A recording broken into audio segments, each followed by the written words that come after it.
Hello friends, তো কেমন আছো সবাই? আজকে চলে এসেছি আবারও একটা নতুন রান্নাকে সঙ্গে নিয়ে। আজকে বানিয়েছিলাম শাহী পনির। তো ভিডিওটা সম্পূর্ণ দেখতে থাকো, অবশ্যই ভালো লাগবে। তো শাহী পনির বানানোর জন্য সবার প্রথমে আমি এখানে পনিরের টুকরোগুলো ভেজে নিয়েছি। এবার তেলের মধ্যে তেজপাতা, গোটা গরম মশলা, শুকনো লঙ্কা আর আদার টুকরো দিয়ে বেশ কিছুক্ষণ ভেজে নিতে হবে।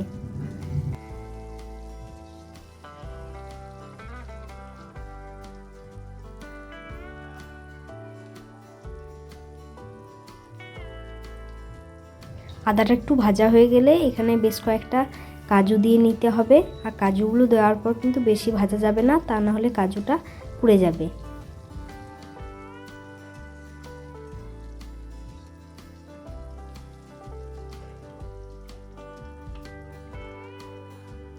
এরপর আগে থেকে কেটে রাখা 3টে বড় সাইজের টমেটো এখানে দিয়ে নিতে হবে।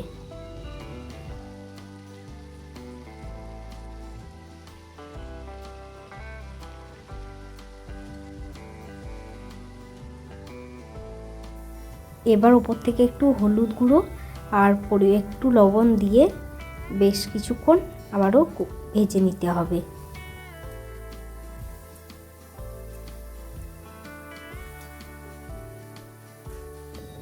এবার এটাতে একটু জল দিয়ে ফুটতে দিতে হবে এবং ঠান্ডা হয়ে গেলে মিক্সিতে একটা ফাইন পেস্ট বানিয়ে নিতে হবে।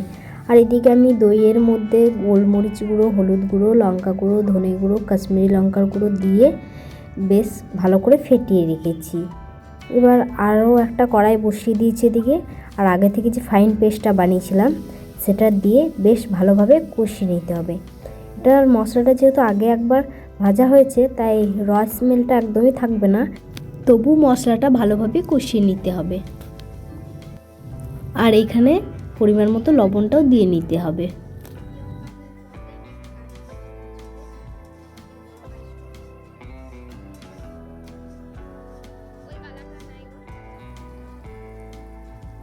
মশলাটা ভালোভাবে কষানো হয়ে গেলে আগে থেকে যে দইয়ের মিশ্রণটা সেটা দিয়ে আবারও বেশ কিছুক্ষণ কষিয়ে নিতে হবে।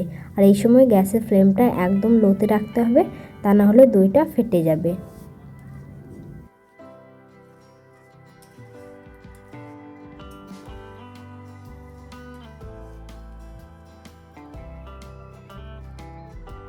মশলাটা ভালোভাবে কষানো হয়ে গেলে এখানে উপর থেকে গুঁড়ো গরম মশলা গুঁড়ো আর পরিমাণ মতো একটু চিনি দিয়ে নিতে হবে। এবার একটু জল দিয়ে বেশ কিছুক্ষণ ফুটতে দিতে হবে।